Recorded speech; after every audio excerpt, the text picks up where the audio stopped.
pala yung mga order natin, nababalutin natin. Dahil nga Christmas na, ayan, sama-sama tayo magbalot ng ating mga pang-giveaway ngayong Pasko. Ito na yung mga na-order natin. Tinanggal ko na nga sa mga pouch at saka sa mga box. Ito pa yung iba. Ayan, mamaya ipakikita ko sa inyo. Magbabalot lang ako ng mga gift. Ayan, yun yung ating video for today. Ang magbalot ng mga gift sa ating mga suki at sa ating mga inaanak. Ayan, medyo marami-rami na rin yan. Then, i-unpack ko pa to. So, unahin muna natin to. Ito nga yung mga in-order natin na ready na pwedeng ibalot sa mga gift dahil medyo mura lang naman din sa online yung mga gantong pangbalot. Kaya, order na lang tayo. Dahil pag ikaw paggagawa, nako, ay matagal pang gumawa ng ganito. Ito pa nga pala yung large. Yung 10 peraso nito ay parang nasa 72 pesos lang. Ayan, 10 peraso na to. Maganda na rin yung quality niya. Wala nang ibang kulay na ubusan na. Kaya yellow na yung na-check out ko. Dapat pula. Kaya wala na. Ito naman yung green na medium size. Yan. Yung medyo maliliit na mga gift, pwede na dito. For mga giveaway. 10 peraso din to. Nasa 60 plus lang to. O yan. Marami na tayong mababalot nito. Nasa ano na. 20 peraso na. Tapos meron pa ako mga other paper bags dyan na pwedeng gamitin yung mga galing sa mall. Kaya yun na lang din yung iba kong gagamitin. Tapos ito naman i-open natin to. Ito nga yung mga pangraregalo natin sa ating mga inaanak. Uy, may pag-giveaway pa si seller oh.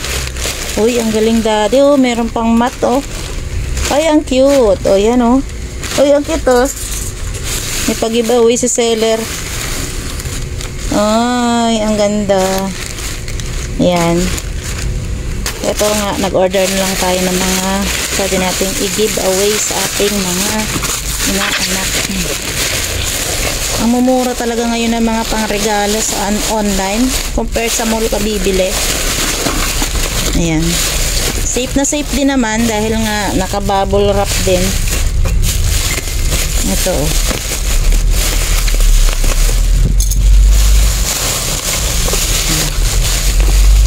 So, ito nga yung mga sports bottle. Ang ganda ng mga kulay nito. 800 ml. Saktong-sakto lang sa mga estudyante natin. Ayan, mga estudyante na mga inaanak. Ito yung ipamimigay ko. Ayan, ganda ng quality nito. Oh. Ayan, subok na namin to dahil nga yung mister ko umorder ng ganito na parang 1,200 ml. Ito, 800 ml yung ganito. Ayan, ganda oh. Ayan. Ito ay color pink. Ayan, light pink lang siya. Ang ganda lang nito, hindi siya nagagasgas. Ito natin. Kasi nga, ito ginagamit ng mga bata sa school. Vacuum bottled water.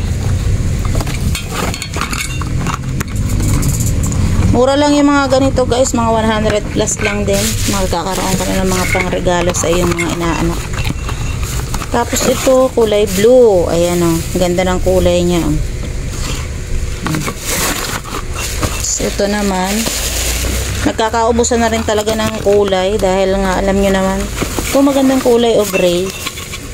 Gray na may brown. Ang gaganda ng kulay niya. Ito, parang dalawa yung pink na. Ay, gray din.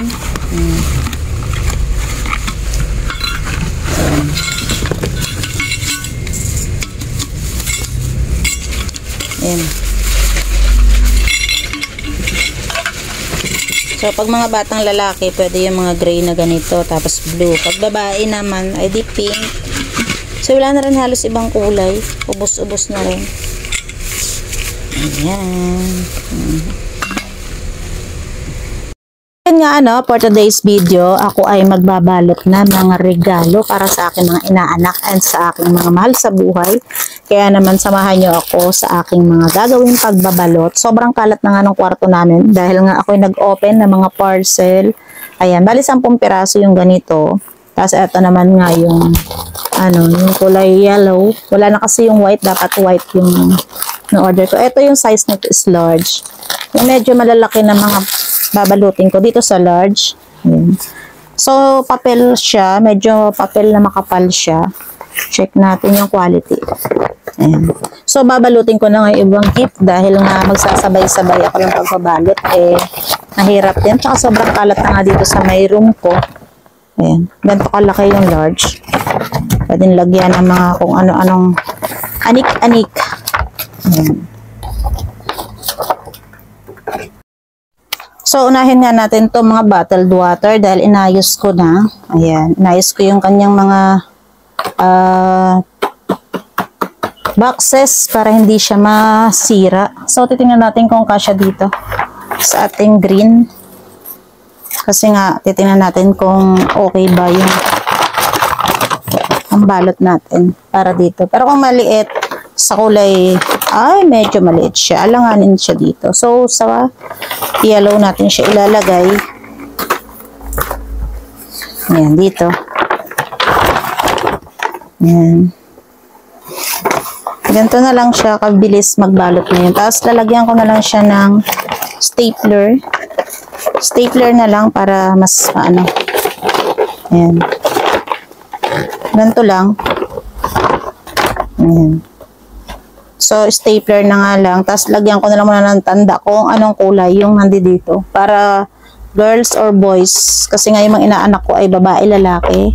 Kaya yun. Ayan, ganito lang yung gagawin natin. Lagyan ko lang muna ng letter P kasi pink siya. Ayan. Mamaya ko na stapler.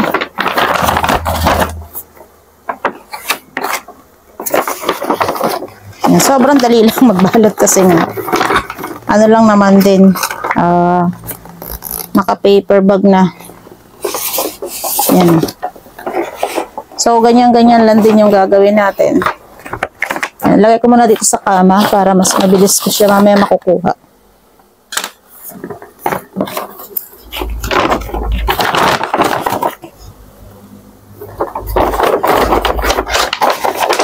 And this is blue.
Yan, ito naman yung pang batang lalaki. Yan, ito natin ilalagay. Yan, paper bag na lang natin. Yan. Para mas mabilis magbalot. Yan. Tapos lagyan na lang natin mamaya ng tanda. Yan. Ganyan na lang muna gagawin ko. Tapos mamaya ko na siya stapler after ko magbalot. So, sama-sama ko lang muna yung lahat na nabalot ko. Tapos ito. Yan. Pambatang lalaki din to. Ayan o. Mahilig talaga ako magregalo pag mga Pasko yan sa mga pamangkin, mga inaanak, kasama na rin yung mga apo. So, hindi pa ito yung huli. Meron pa tayong mga in-order na mga damit. Ay, mga mini pan. Kaya lang, hindi pa dumarating. Kaya, eto muna sa ngayon yung mababalot ko. Tapos, lagay lang natin dito. So, may mga giveaways din ako sa aking mga kumakumare, mga ganyan. So, yan.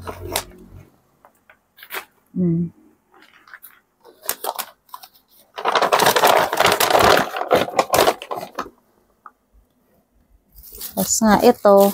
Ayan. Meron tayong mga bag. Ayan. Ganda na ito, guys. Yung mga quality nito, ang gaganda. Tapos ito, madali lang naman. Lalagay mo lang dyan. Dati kasi last, naggumawa pa ako ng sarili kong pambalot. Ngayon, dahil nga para makatipid din ako sa oras, gawa ng marami rin akong ginagawa, nagpo-promote ako ng mga products, eto nga, at ibabalot ko na lang siya saglit na ganito. Sobrang dali na lang din. Tapos, ito yung isang bag. Ayan. Lalagay lang natin dito.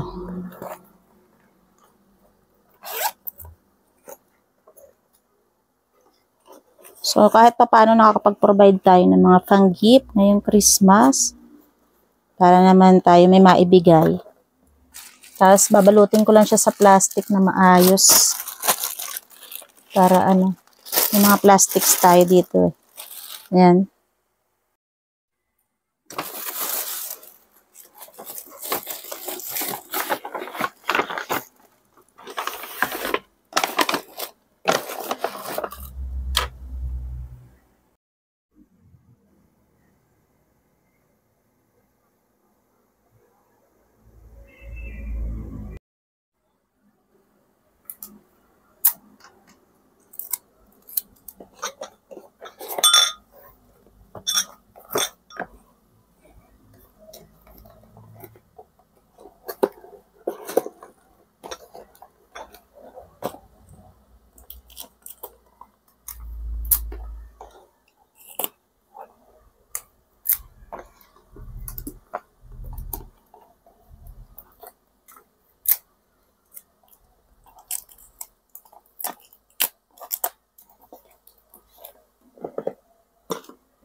So, ito sana pwede na hindi.